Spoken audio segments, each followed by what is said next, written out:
Who would like to go first? Nirmala ji, would you like to start?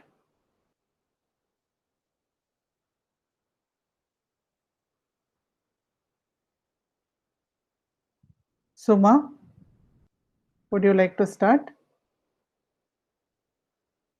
So we have all listened to Sri Narasimha Prabhuji's talk on Ram Navami, Last year, sir. which he had given in 2020.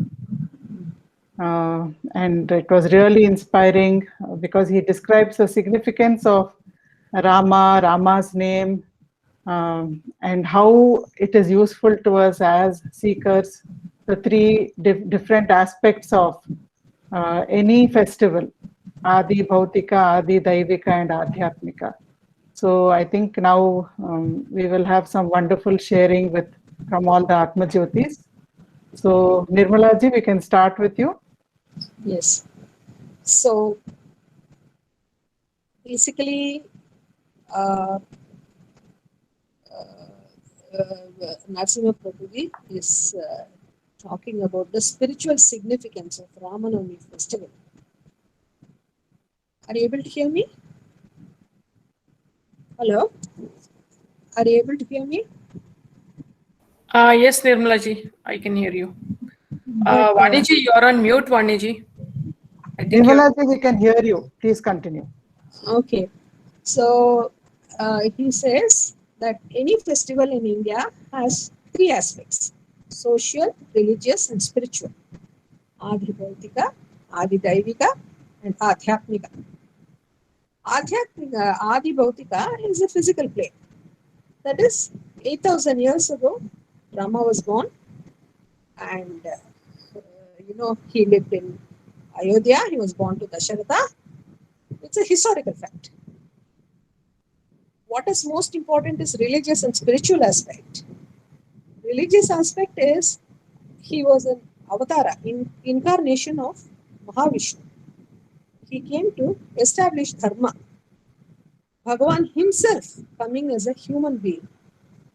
We take a body on the basis of our karmas. We have no choice. But Bhagavan comes to earth because of samashti vasanas, collective impression. And so the divine, he comes in the form of human form. Vishnu himself comes in the form of Rama. Another example is Gopikas cried to see God, collective vasana. And Krishna was born. Rama he was born to establish dharma. Just as Krishna says in Bhagavad Gita, Yada Yada hi dharmasya glanir bhavati bharata abhyuthanam adharmasya tadatmanam srijamyaham. They are born, avatars are born to, establish dharma again when the atrocities get too much. And Rama is an example of dharma. He is Rama Vigrahavan Dharma. God is a gold standard in dharma. He was a son. He was a perfect son, perfect brother, perfect enemy, perfect friend. His conduct was too perfect. He's an embodiment of dharma.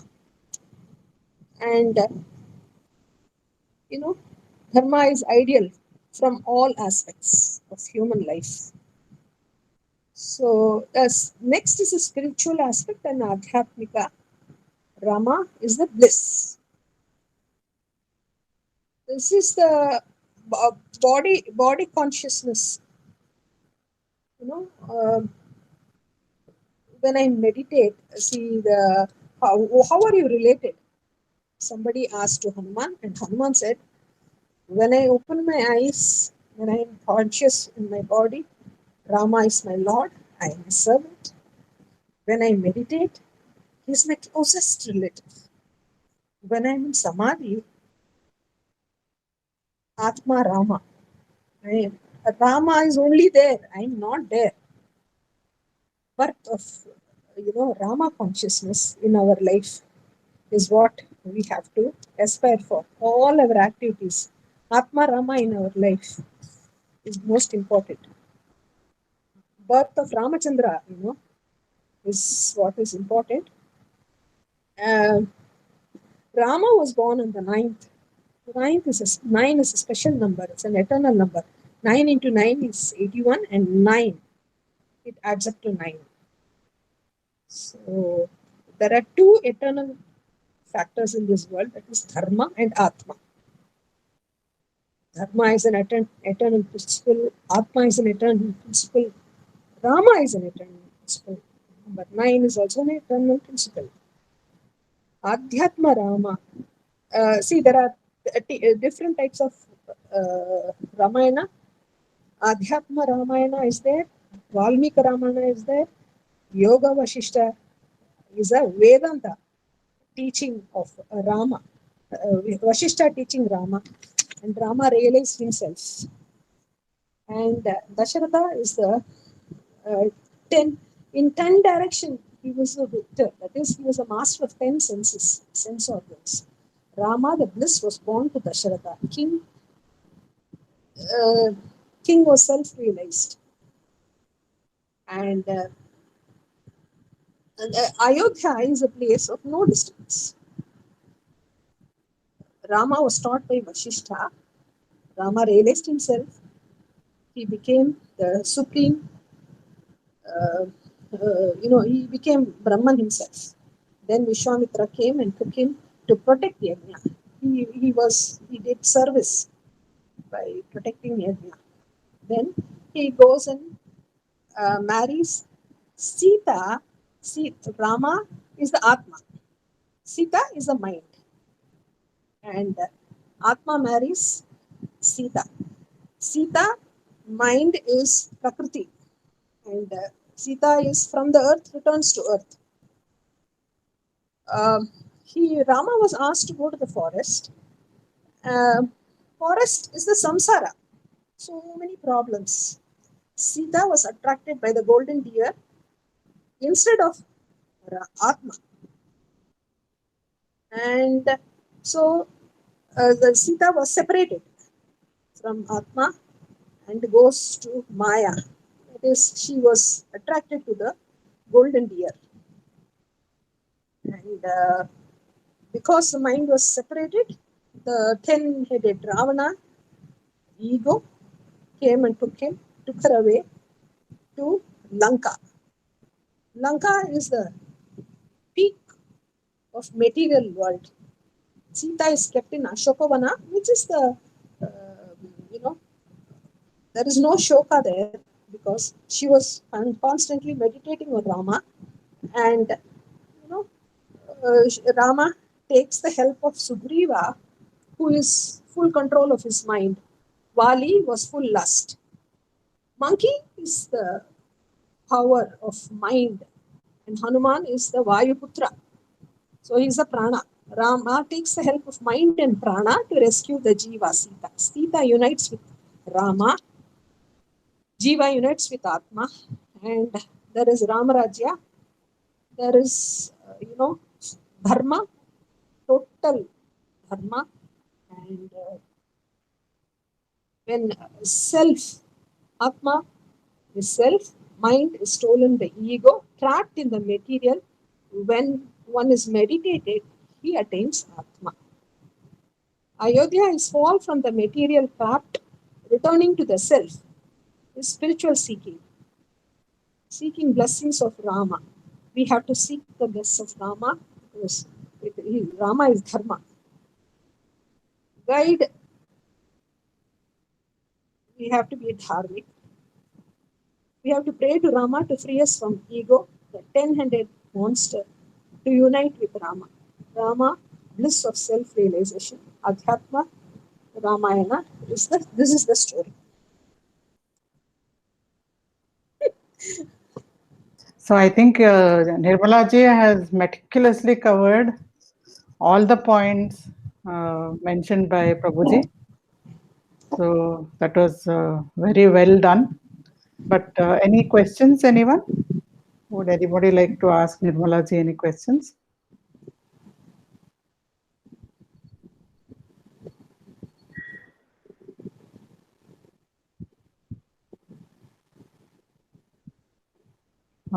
I had a question actually. You said that Sita got separated, that is, mind got separated from Atma or the self.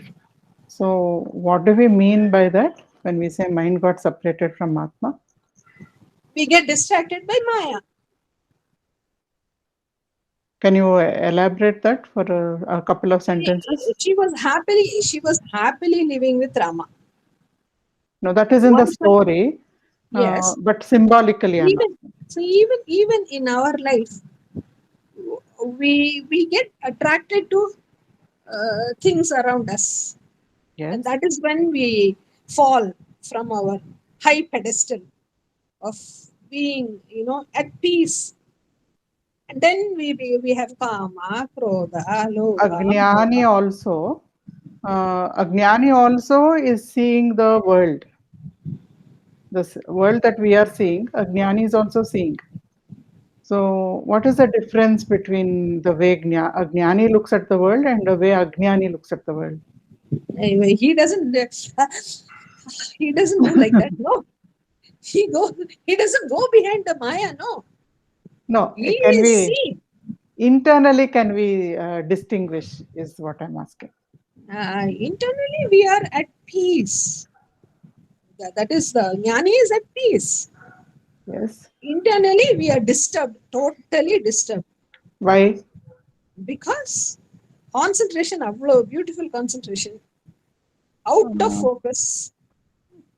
That's what it So, is. what should be in focus? We should be in focus with our goal, highest goal. What is the highest goal? Highest goal is to be in context is Atma Rama, or self-realization. Yeah. So, in self-realization. So, Prabhuji stresses often that because we forget our true nature, we forget we are the self, we forget that we are not limited to the body, mind, and intellect. So, that is what is meant here by mind getting separated. It's not actually separated. Mind forgets the Atma, it forgets its own true nature. So when it forgets its own true nature, it gets absorbed in all the material joys or day-to-day this thing of daily life, ups and downs of daily life, gets into doership. So all that happens only if we forget our true nature. If we get ourselves attached to this body, mind, and Yes, exactly. intellect. Exactly. But for a jnani, that doesn't happen. So, because he is always the self, he knows that he is the self. So, because of that, he doesn't get at any time trapped by Maya or samsara. He's nicely established in his self. Yes. Would anyone else like to contribute to this? Suma, Ramesh ji.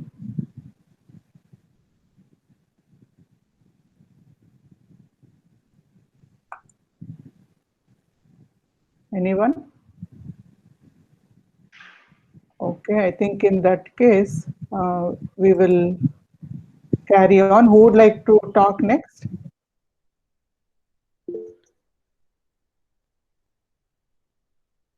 Please volunteer. Let's begin quickly. Who would like to go next?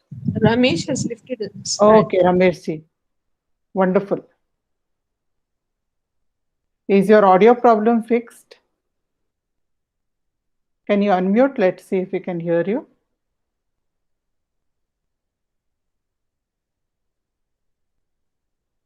No, we are not able to hear.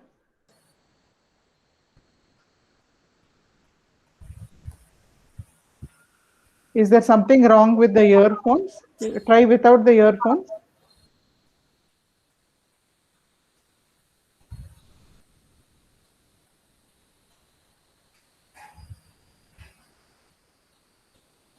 Gayatri, can you suggest what may be the problem?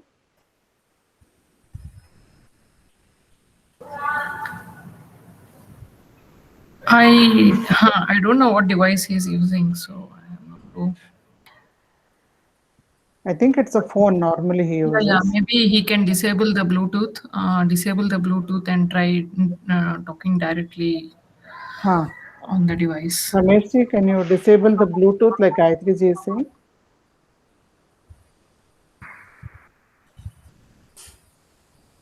So if he can turn off the Bluetooth, maybe it will work. Yeah, if you can turn off the Bluetooth, I think you can talk directly into the phone.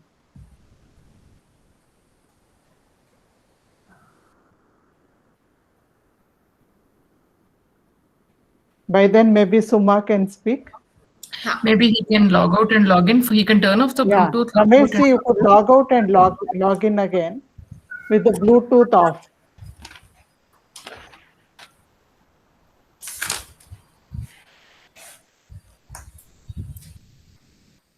Suma, we can't see your full face. Can you adjust this thing a little? Phone. Is it better now? A little more facing down. Yeah, that's good. I'm not able to see my video at all. I know that happens to me also.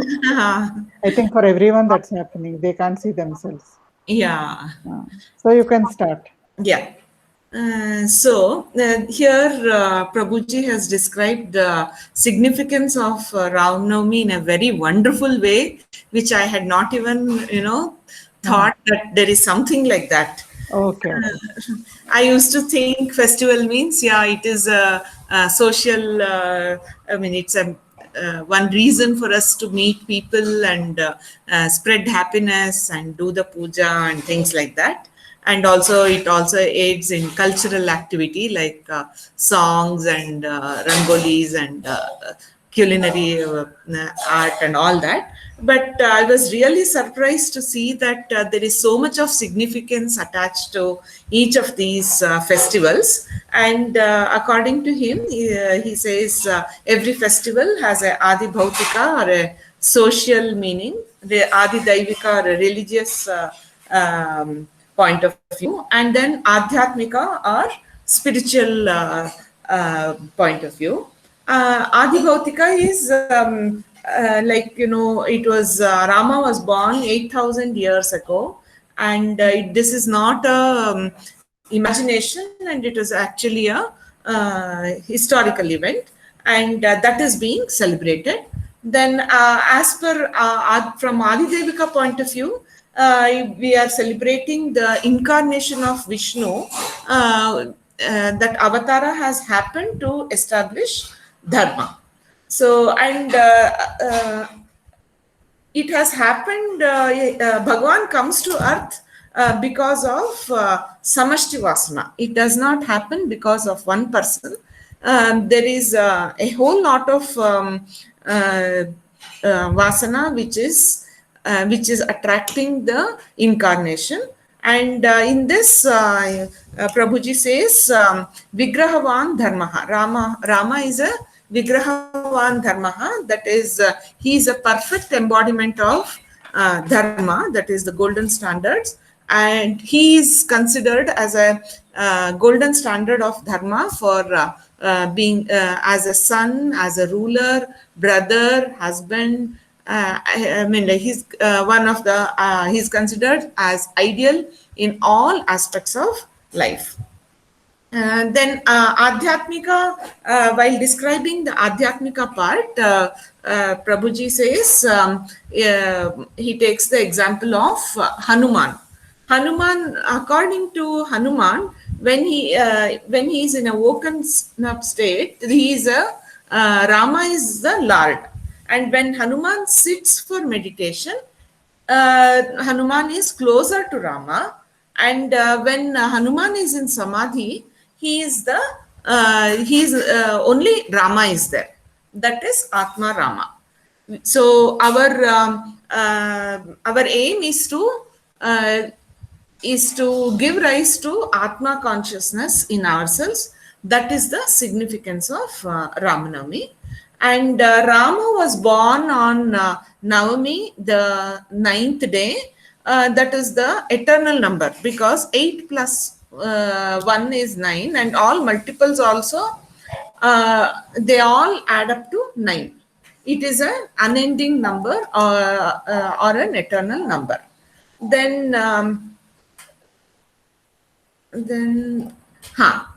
Rama was born in Ayodhya, and he studied under Vasishta to become an Atmajnani. Then Rama goes to Vishwamitra to protect Yajna or to do service activity. Then Rama, that is representing Atma, marries Sita, who is representing mind. And because of the words given to father, he goes to forest or samsara. And Sita, in other words, the mind gets attracted outwards to the material nature or Maya, and the mind operates. The mind has got separated from Atma. This, I think, I have made a mistake. Can you please correct me, Vani ma'am? That's what we just discussed now with Nirmala also. Yeah. So it means we forget our true nature.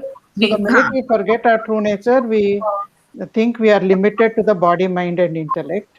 And all that is related to the body, mind, and intellect. That means the world around us. Everything we regard as separate. We think world is separate from us. God is separate from us. So when we are able to identify with ourself, which is a jnani can do, then for him, world is a manifestation of the self only. Just like in a dream, when you are sleeping, actually the dream is coming from your mind. The entire dream. If you are in a forest and you've gone to Bandipur and you're going for a safari and you see elephants and tigers, and so every tree in the forest, elephant, tiger, all the people who are with you in the safari, the jeep, everything is nothing but your own mind. Yeah.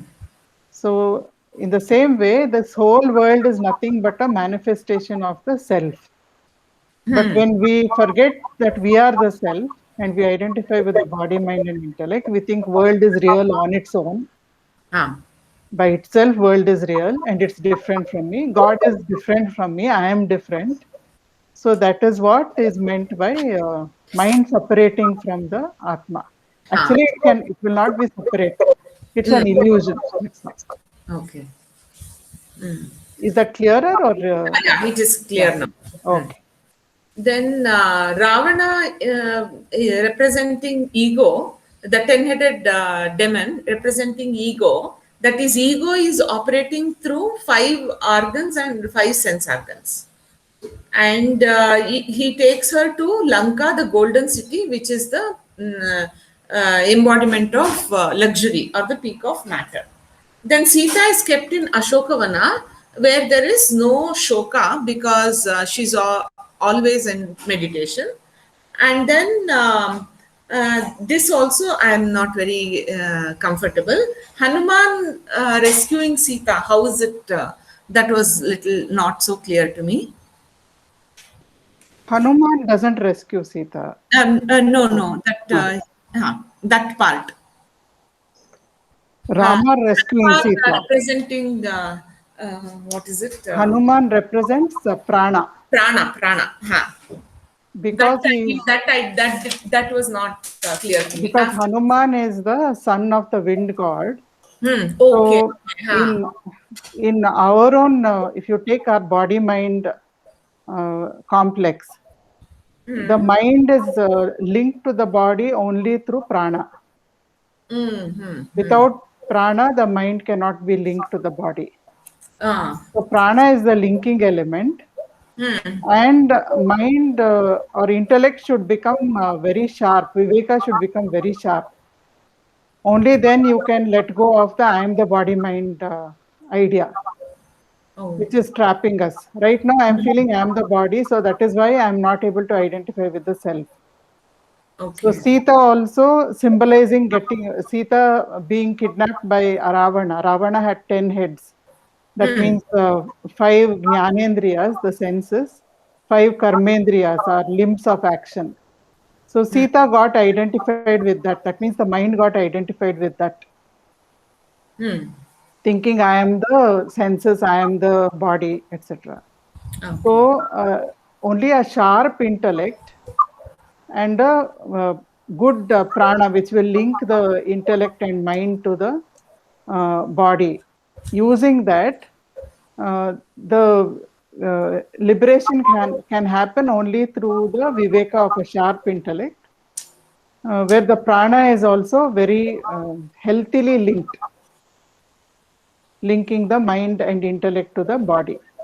Then sadhana can be done, atma vichara can be done, and then that mind can be liberated from the delusion that I am the body, mind, and intellect. Okay. Is that becoming a little clearer?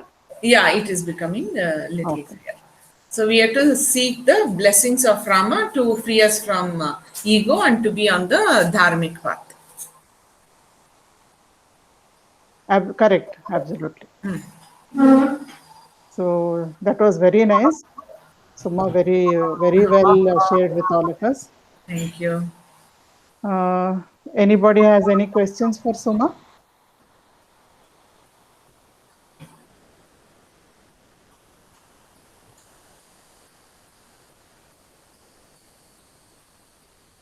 Okay.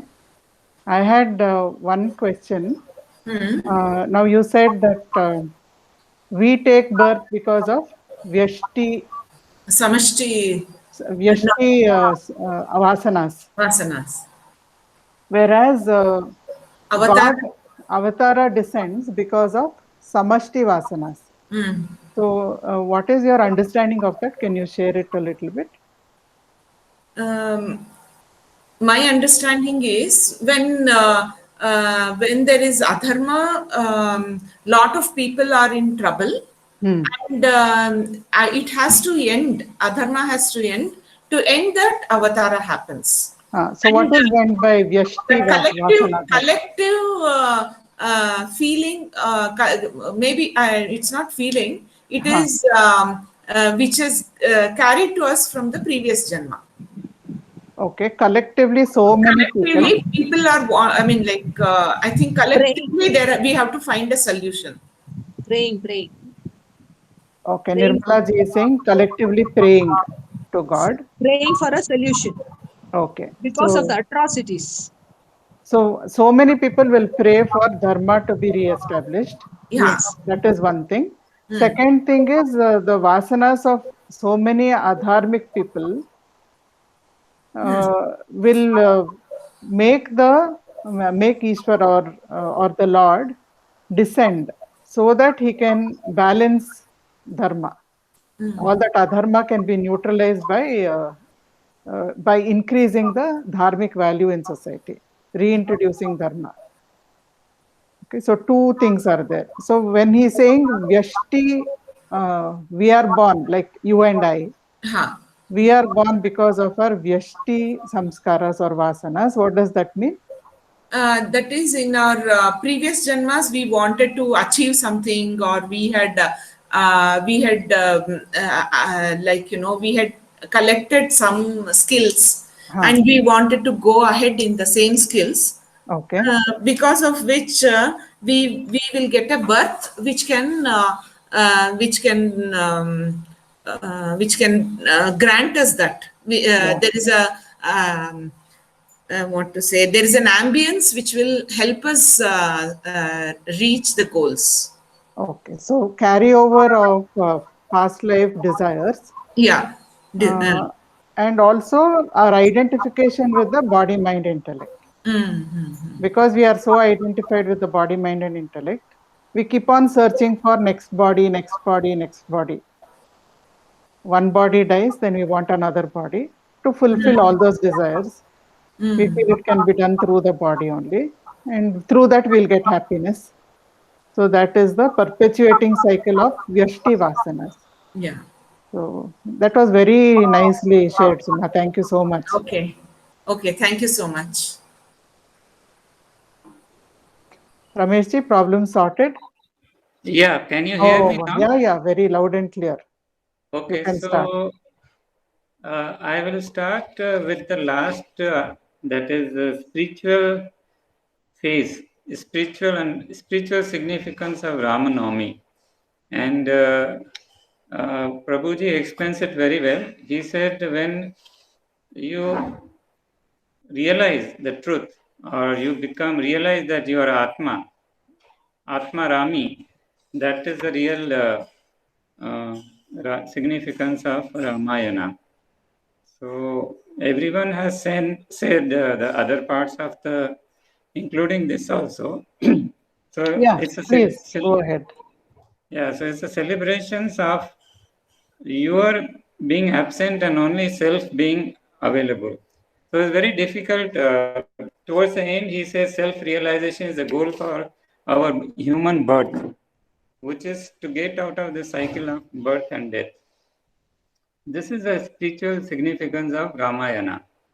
So he gives an example of many examples how we are bound in body, mind, intellect, and how we can free ourselves by not identifying with the body, mind, intellect. And what is the method of doing that? He says you take help of prana, which is Hanuman, represented by Hanuman, and you take with that prana, you subside the mind. Subside means you make it quiet as possible.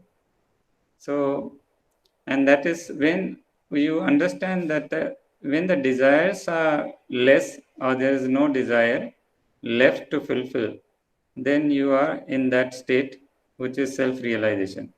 Now, for a Jivan Mukta, it may be during this life.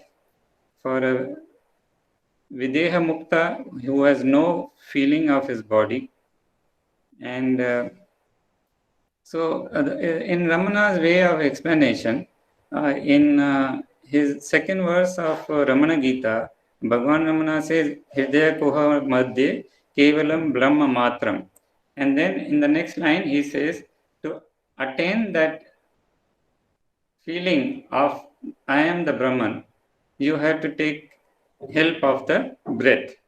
So breath serves as a regulation for quietening the mind, and I have seen you have used it in quite some meditations you have been conducting, Vaniji.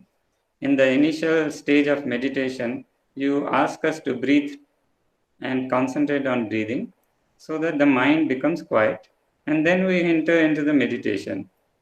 That is where we are not there, but only he is there, or only the self is there. So this is the significance of Ramayana, which the spiritual significance of Ramayana. So the 10 sense organs through which we perceive the world are quietened in that meditation, and we are in touch with our pure self or being, not human, but being, which we have previously touched upon. We consider ourselves human all the time, but we never consider ourselves as a being. So this is achieved through meditation, and to get into the meditation, the Vayu Putra, Hanuman, control of breath helps. So this is my understanding of Ramayana, and as long as we don't come out due to our desires, out of that quietness or the fulfillment which is already there, the bliss which is already there, we don't have to worry about anything. Just be. That is what Bhagavan says, just be. So our desires take us out of that bliss, and we have to come back to that bliss only by relinquishing the desire, and that is done by constant remembrance of the self. So this is Bhagavan's path, and partially I have taken to the significance of Ramayana in this. And as I had a conversation with Gayatri earlier on the WhatsApp group, that is what is true significance of Ramayana. I think I have said what I had to say. Okay, thank you. That was very nicely brought out, just taking out the spiritual aspect from the talk and sharing it, and adding some of Ramana Maharshi's Jnana Marga, Atma Vichara with it. Now, also a very nice point was how to use breath, prana of Vayuputra Hanuman, to be regarded as our own breathing, and how we can use the breath to quieten the mind, because breath and mind are strongly related to each other. So, any questions, anyone?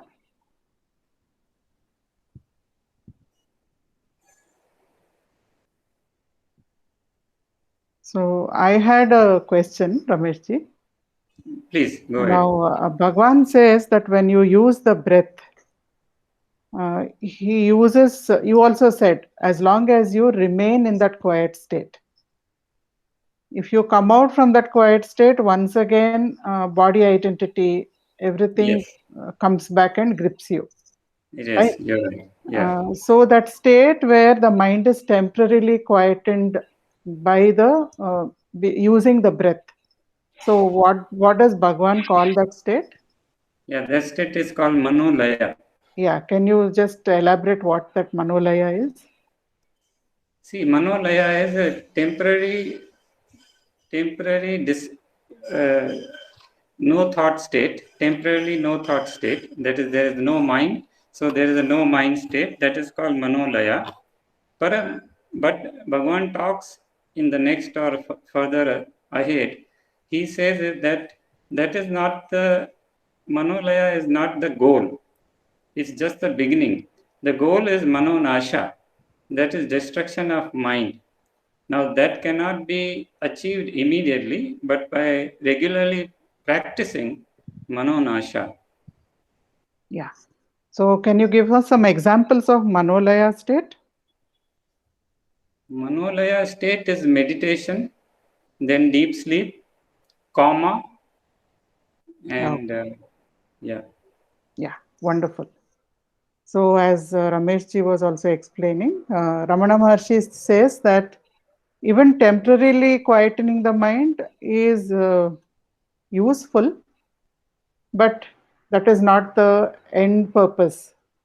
The end purpose is if we let go of I am the body, mind and intellect, that is what is called I thought or ahankara, then we get permanent liberation, permanent happiness. So letting go of I am the BMI, that is nasha of ahankara, that is mano nasha. All the other faculties of the mind will be perfectly working. That means manas, buddhi, chitta, all that will be working very well. The memory, all your analytical faculties, the way the mind and intellect work will be super sharp. Only thing is the sorrow that comes from limited existence, that is I am the body, and the sorrow that comes from this is mine.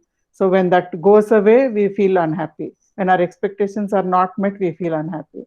So constantly we keep feeling unhappy because we are identifying with the body, mind, intellect and their desires.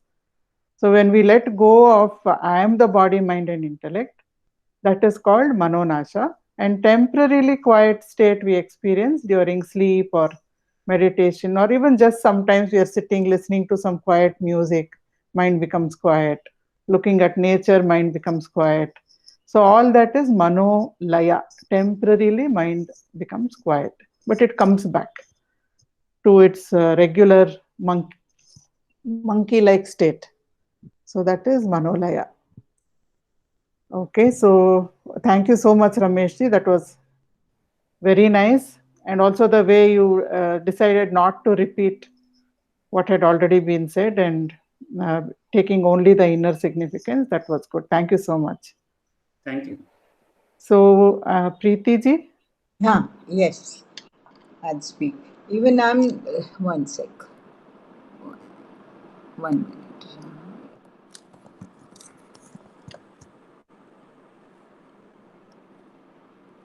Yes.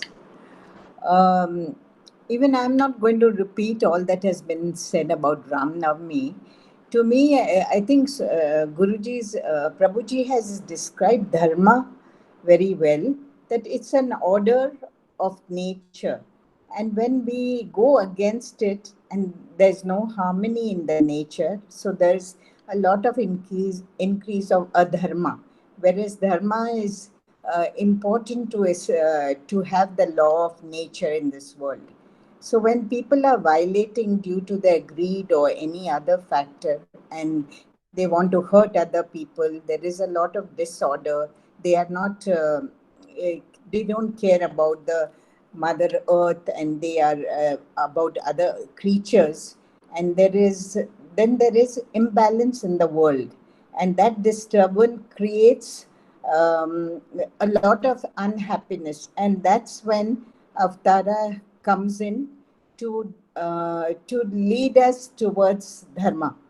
Rama showed us that, and when Rama was born, his way of living and his each relationship was so harmonious that he was called Maryada Purush and Purushottama.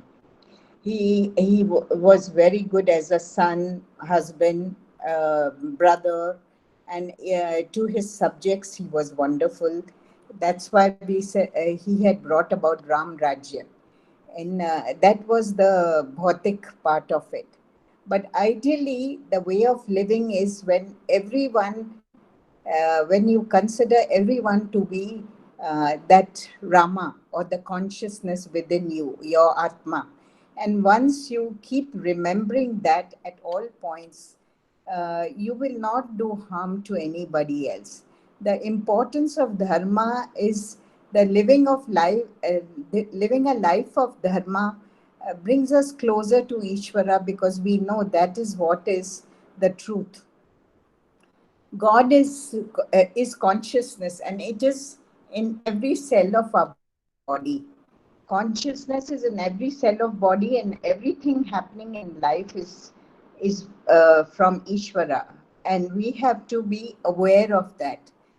So when we are trying to get artha and kama, whatever we are doing, actually we have to offer it to Ishvara, and that's when our mind will be peaceful, and we'll be doing the right, we'll be living our life the dharmic way and not going towards the papa, which will bring about disharmony in the nature. Understanding and accepting whatever comes my way, and it is the will of God, it is will of Ishvara. I'm doing this for Ishvara will make me peaceful and make me live a life of dharma. And to be a balanced person, to be mentally, physically, and spiritually aligned, prana is very, very important, because that's when it calms your mind. And because of calming the mind, you get closer to yourself, go deeper, and you surrender yourself to Ishvara. And dharmic life becomes, and your mind becomes purified by dharmic life. And the main goal becomes in our life is moksha and mumuksha, shvatva. Rama is dharma, light of self. It's the Atma Jyoti of every human being. When we forget that, there is so much of peace and disharmony in our lives. So to get closer to Atma, one has to keep remembering that you are Atma and not the body, mind, or intellect. And the closer you get to it by meditation, of course, meditation initially is very, it's there for a while, your peace and quiet. But if you become Jnani, go through Vedanta, and you realize that your role in this life is to discover your Atma, which is within you. And that's when you take steps towards that. Thank you. Thank you, Preeti ji. Actually, I think you gave us a valuable part of yesterday's Ramnavami talk. Thank you for that. So, any questions?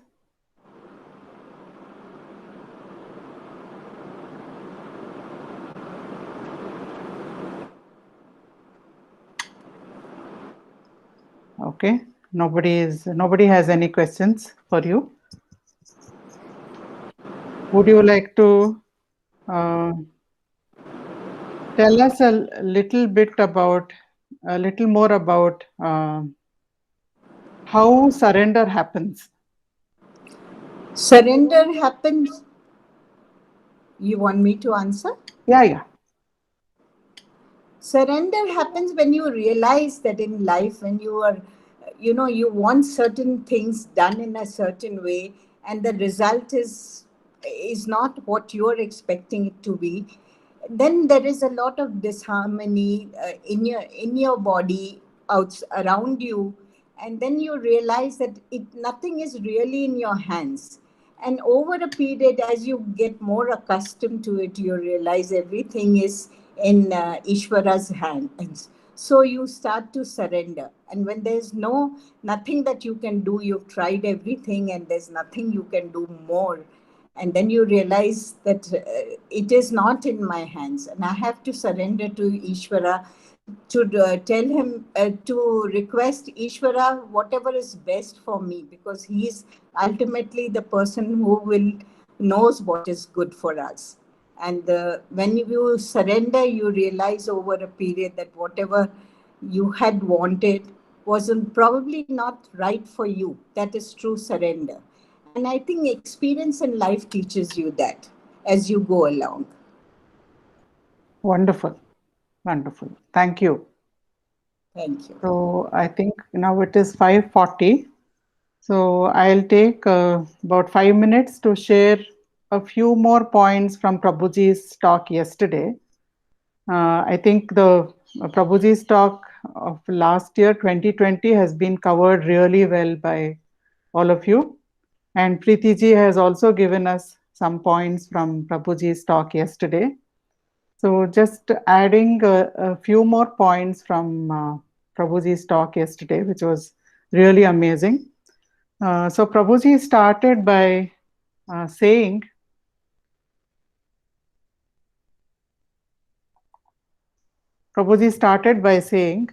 that once Parvati went to Shiva, and then she asked Shiva, what would bring auspiciousness into everybody's life? What would be good for all human beings to do? So then Shiva said, chanting the name of Rama, because Rama Nama is a Taraka mantra. Taraka means like a boat. It takes us across the ocean of samsara. So that is really a very good thing for everyone to do. And Prabhuji was saying that there is this ancient belief, I think all of us would have heard about it, that if somebody dies in Kashi, then that person gets mukti. Then that is actually explained by saying that when someone is dying in Kashi, Shiva whispers the name of Rama into the ear of that person. So that Rama Nama whispered into their ear, that gives them mukti. Such is the power of Rama's name. And Prabhuji was telling us a story about from Kabir's life. So one day it so happened that Kabir Das's son was walking through the village and he saw a group of people hitting a thief. They had caught a thief and they were beating him up. So Kabir Das's son said, don't do that to him, let him go. I will make him chant the name of Rama 3 times so that the sin of thievery will be neutralized. So he makes the thief chant Ramanama 3 times and they let him go. And Kabir Das's son comes and tells his father, Father, this is what happened. So Prabhuji said, Kabir got very angry with his son and he said, what nonsense is this? Is it necessary to chant Rama's name 3 times? It's such a powerful name that just chanting it once is enough to neutralize sins. So as all of you have said, there are 3 aspects, Adi Bhautika, Adi Daivika and Adhyatmika. So if we look at Adi Daivika aspect, as we have seen, Rama demonstrated dharma in all relationships in his life that all of us have covered already. So I will not go much into that. But Prabhuji drew our attention to one particular point. He said when Rama, all of a sudden, he was preparing for a coronation. He was all dressed. That day he was supposed to be coronated. That means his Pattabhisheka would happen. But on that morning, he is called into his stepmother's room, where he is told that he is banished into the forest for 14 years, and his brother Bharata will be crowned as the king. So immediately we see how easily Rama adapted to that. There was no protest in his mind. Outwardly, maybe many of us don't protest when things are not going well. If we have a boss who is more powerful than us and we are asked to do something, inwardly we may be fuming and fretting, but outside we may say, yes, I'll do it, no problem, and all that. But in Rama's case, there was no fretting and fuming also inside, because for him dharma was paramount. His father has told him, so he will do it. That's it. There is no inner reaction, there is no protest, no such thing. So that was the wonderful thing that we see in his life, how dharma is reflected even in every small incident that happens. Then Prabhuji was talking about how dharma is order. So in the universe, in the creation around us, we see so much order. So many times when somebody says, how can you believe in God? For me, that is a very, very logical answer. Because how many constellations are there? How many galaxies are there? The astrophysicists are not able to still find the end of the universe. They get a more powerful radio telescope, then it shows the universe is still extending. So in such a vast universe, which we can't even conceptualize, so many stars, so many planets, so many galaxies, all of them are rotating in their axis, revolving around another revolutionary path, and hardly any collisions happen. If you look at our roads, every day some road rage incident will happen because a scooter has hit one car or something will be happening.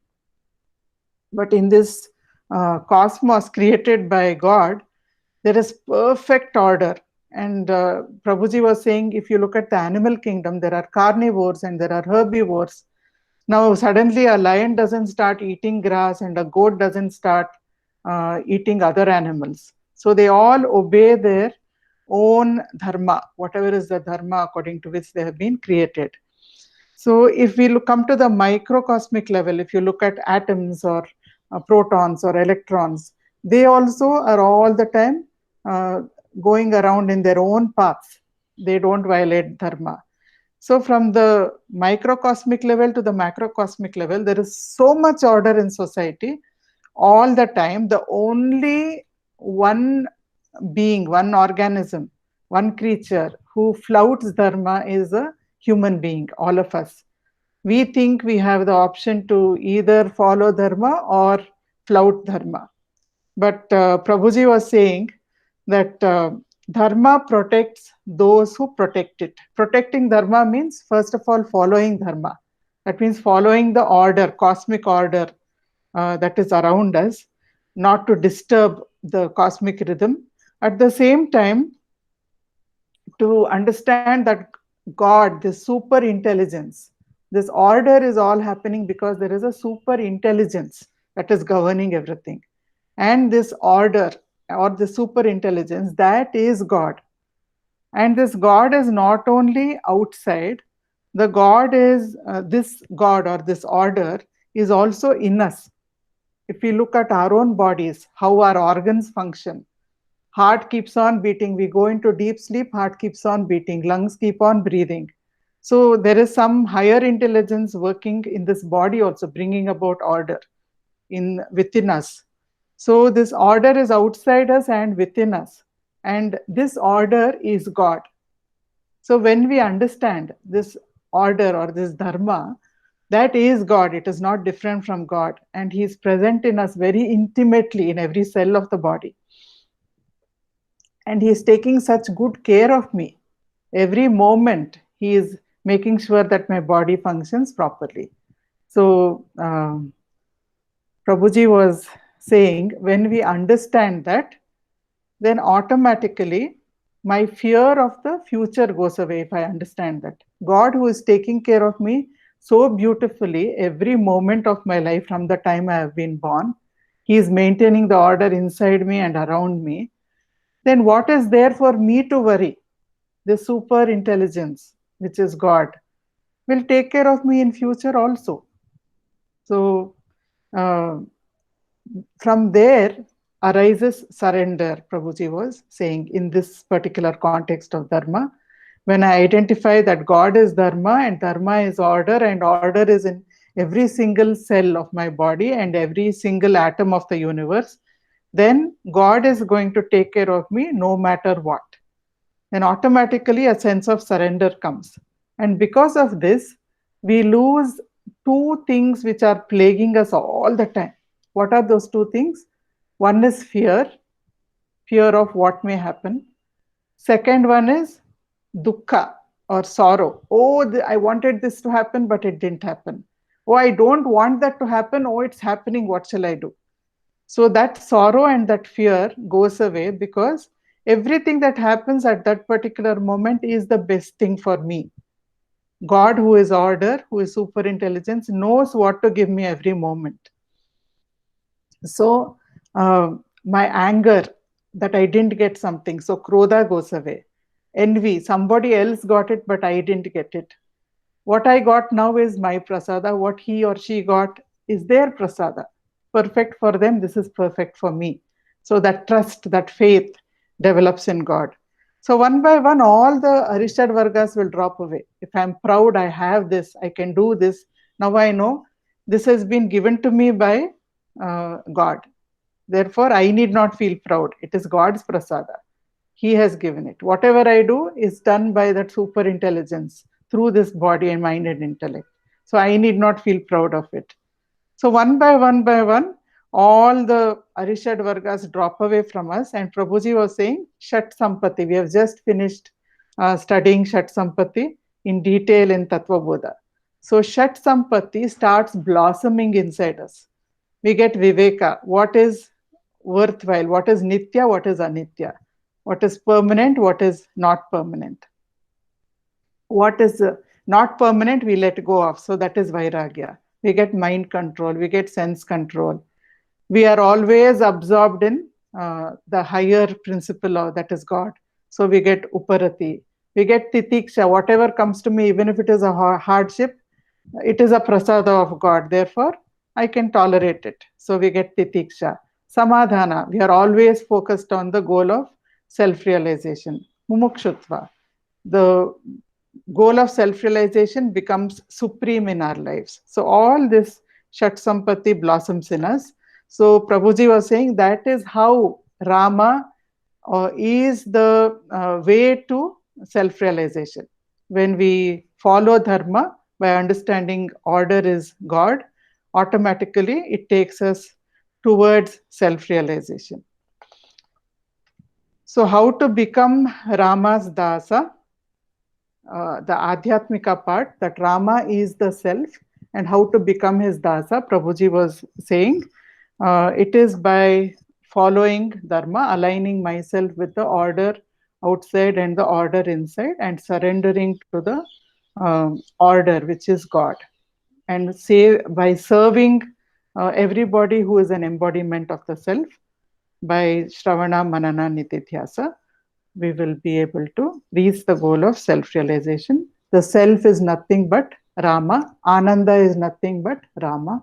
This is what Prabhuji told us yesterday. Very briefly, I have conveyed it. So if we have any questions, we can discuss, or we can have about 10 minutes of meditation. Gayatri, would you like to share anything?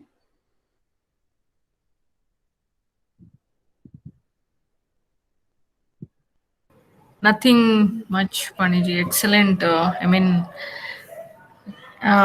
Excellent expressions by all the members. It's so nice to hear, how their understandings on Ram Navami, Rama. What else do I have to say? It's a blessing to listen. So I have to say namaste to Nirmala Srinivasan, Ramesh Daswani, Suma Sharma. Preeti ji, I know I have met her, so nothing much. Two more people have not joined us today, Chandrika ji and Prabha ji. They could Okay. not join today. Yeah. So Gayatri ji she has perhaps listened to all the discourses of Prabhuji because Prabhuji calls her Chitragupta. She records all his discourses, which is why we are able to listen for our Shravana. It is coming because of Gayatri Seva. Non-stop she is doing Guru Thank Seva. you so much. And I don't know, I don't have words to describe her knowledge or her dedication.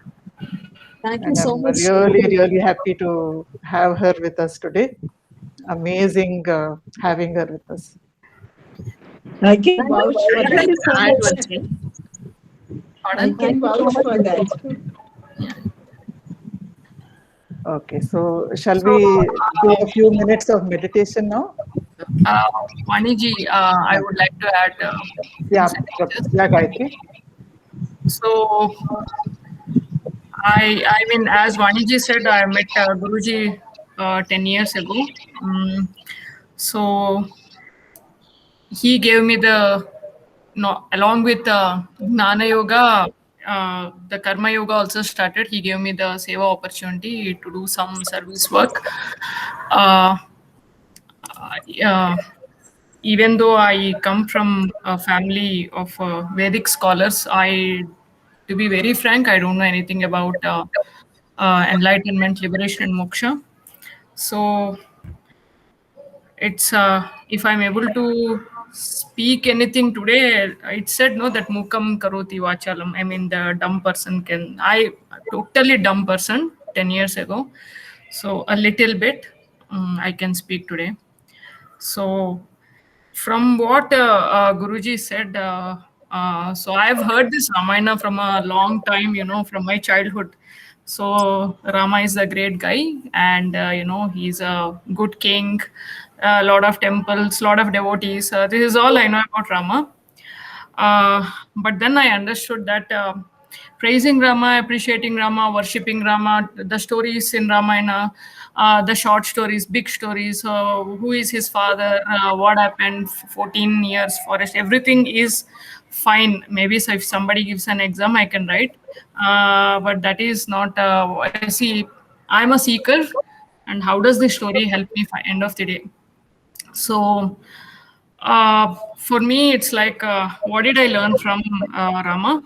So Rama is a personified Brahman who came down to establish dharma. He's a walking and talking dharma aspect of Brahman.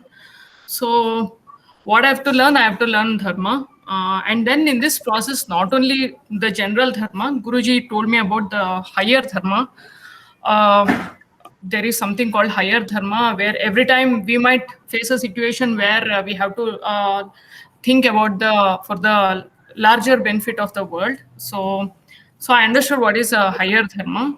And then Rama said, what I learned from Rama is don't underestimate anything. So I understood that even a monkey is a very great thing, because it's with those monkeys only Rama won the war. And from what did I learn from Rama? Rama, from Ramayana, I understood that devotion is extremely powerful. Even a devotee can help the god. So you can see the power of Hanuman. And it seems when Rama wrote Rama on a stone and threw it, drowned in the ocean, whereas when the monkeys were throwing, it was floating. So I learned what is devotion and faith from Rama. And Rama lived a very normal human being life, so I could relate to him. Most of the people, that's why I think he has maximum number of devotees. He lived like a normal human being, going through our ups and downs. Rama also showed me what is detachment. At the age of 16, with a nice king lifestyle, he suddenly one day dropped everything, no questions asked, and he left. And also Rama showed me what is determination and willpower. Once a decision taken to leave the kingdom and stay in forest, I think Bharat came some time in the middle and asked, and he said he did not want to go back. So I take a decision and I have to stick on to that decision. And then Rama, from that Yoga Vasishta, it's not like Rama doesn't know, but then he shared the Atmagnana, the spiritual knowledge, with the entire world. So he has, that's a great blessing, that Yoga Vasishta. Rama also showed me what is friendship, his friendship with Sugriva. And he showed me the humbleness. So end of the day, how much did Rama come into my life is what matters to me. And if I walk on the path of dharma, and if if I live a life of harmony, this is what leads to the purification of mind. And like yesterday, what Guruji said, dharma is service. So I don't claim today that I have taken the path of service. It's purely because of Prabhuji that I'm into this karma yoga. So this is what. So if I really, so Guruji says, I know what is Guru Dakshina, not giving some bananas or flowers or gifts to Guru. Guru Dakshina is when you understand the teaching and spread the teaching, like what Vaniji is doing now. So love and respect for God is when I can imbibe at least one single quality from that God, and I can improve myself. This is what Ramayana taught me, and through Guruji I learned it. That's all. Wonderful, wonderful. Amazing, guys. Really, Excellent. really amazing sharing. And I would call you are doing Jnana Seva, not Karma Yoga. You're doing so much Jnana Seva. From you, Prabhuji's Jnana is spreading to thousands of people because I'm a of your Seva. No, this is a channel of Yes, Nana. as a channel.